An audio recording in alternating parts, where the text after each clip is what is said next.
Hello Lenhoff family, and thank you for backing this episode and being such staunch supporters on the Kickstarter project.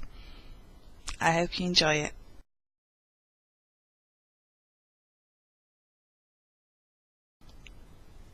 Pride and Prejudice, Chapter 11, by Jane Austen.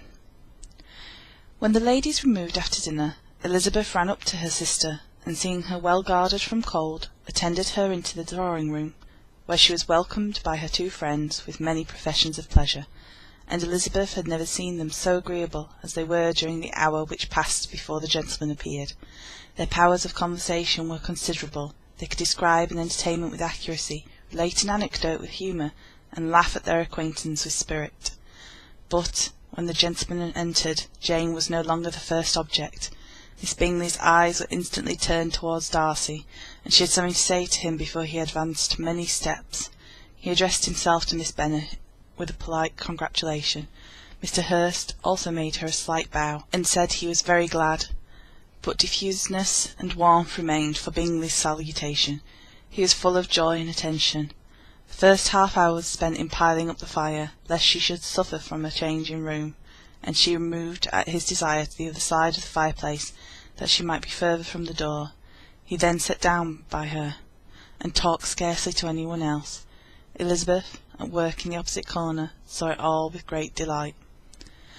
When tea was over, Mr Hurst reminded his sister-in-law of the card-table, but in vain.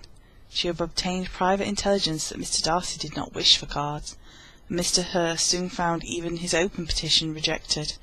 She assured him that no one intended to play, and the silence of the whole party on the subject seemed to justify her. Mr Hurst had therefore nothing to do but stretch himself out on one of the sofas and go to sleep. Mr Darcy took up a book, Miss Bingley did the same, and Mrs Hurst, principally occupied in playing with her bracelets and rings, joined now and then in her brother's conversation with Miss Bennet. Miss Bingley's attention was quite as much engaged in watching Mr Darcy's progress through his book as in reading her own, and she was perpetually either making some inquiry or looking at his page. She could not win him, however, to any conversation. He merely answered her question, and read on. At length, quite exhausted by the attempt to be amused with her own book, which she had only chosen because it was the second volume of his, she gave a great yawn, and said, "How pleasant it is to spend an evening in this way! I declare, after all, there is no enjoyment like reading. How much sooner one tires of anything than of a book! When I have a house of my own, I should be miserable if I have not an excellent library." No one made any reply.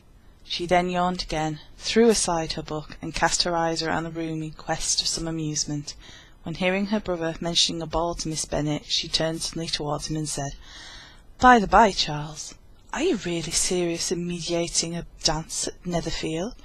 I would advise you, before you determine on it, to consult the wishes of the present party. I am much mistaken if there are not some among us to whom ball would be rather a punishment than a pleasure." "You mean Darcy," cried her brother. "He may go to bed if he chooses before it begins. But as for the ball, it is quite a settled thing.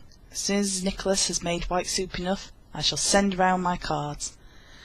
"I should like balls infinitely better," she replied, "if they were carried on in a different manner.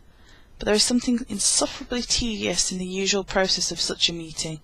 It would surely be much more rational if conversation, instead of dancing, were made the order of the day." "Much more rational, my dear Caroline, I dare say, but it would not be near so much like a ball." Miss Bingley made no answer, and soon afterwards she got up and walked round the room. Her figure was elegant, and she walked well. But Darcy, to whom it was all aimed, was still inflexibly studious. In desperation of her feelings, she resolved on one more effort, and turning to Elizabeth, said, "Miss Eliza Bennet, let me persuade you to follow my example, and take a turn around the room. I assure you it is very refreshing after sitting so long in one attitude." Elizabeth was surprised, but agreed to it immediately. Miss Bingley succeeded no less in the real object of her civility. Mr Darcy looked up. He was as much aware to the novelty of attention in that quarter as Elizabeth herself could be, and unconsciously closed his books. He was directly invited to join their party, but he declined, observing that he could imagine but two motives for their choosing to walk up and down the room together, with either of which motives his joining them would interfere. What could he mean? She was dying to know what could be his meaning, and asked Elizabeth whether she could at all understand him. Not at all, was her answer, but depend on it, he means to be severe on us, and our surest way of disappointing him would be to ask him nothing of it. Miss Bingley, however, was incapable of disappointing Mr Darcy in anything, and persevered therefore in requiring an explanation of his two motives. "I have not the smallest objection to explaining them," said he, as soon as she allowed him to speak. "You either choose this method of passing the evening because you are in each other's confidence and have secret affairs to discuss, or because you are conscious that your figures appear to the greatest advantage in walking. In the first, I would be completely in your way, and if the second, I can admire you much better as I sit by the fire." "Oh, shocking!" cried Miss Bingley. "I have never heard anything so abominable. How shall we punish him for such a speech?" "Nothing is so easy, if you have the inclination," said Elizabeth. "We can all plague and punish one another. Tease him, laugh at him.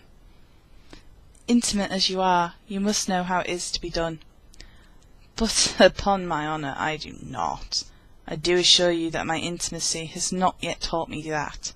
Tease calmness of manner and presence of mind. No, no, I feel he may defy us there. And as to laughter, we will not expose ourselves, if you please, by attempting to laugh without a subject. Mr Darcy may hug himself." "Mr Darcy is not to be laughed at?" cried Elizabeth. "That is an uncommon advantage, and uncommon I hope it will continue, for it would be a great loss to me to have many such acquaintances. I dearly love a laugh." "Miss Bingley," said he, "has given me more credit than can be. The wisest and best men, nay, the wisest and best of their actions, may be rendered ridiculous by a person whose first object in life is a joke." "Certainly," replied Elizabeth, "there are such people, but I hope I am not one of them. I hope I never ridicule what is wise and good. Follies and nonsense, whims and inconsistencies, do divert me, I own, and I laugh at them whenever I can. But these, I suppose, are precisely what you are without. Perhaps that is not possible for anyone, but it has been the study of my life to avoid those weaknesses which often expose a strong understanding to ridicule, such as vanity and pride. Yes, vanity is a weakness indeed, but pride, where there is real superiority of mine, pride will always be under good regulation." Elizabeth turned away to hide a smile. "Your examination of Mr Darcy is over, I presume," said Miss Bingley, "and pray what is the result?" "I am perfectly convinced by it that Mr Darcy has no defect. He owns it himself without disguise."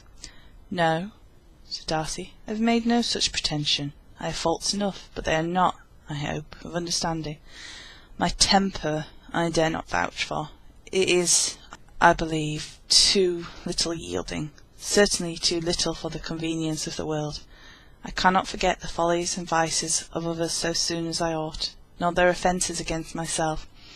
My feelings are not puffed up with every attempt to move them. My temper would, perhaps, be called resentful.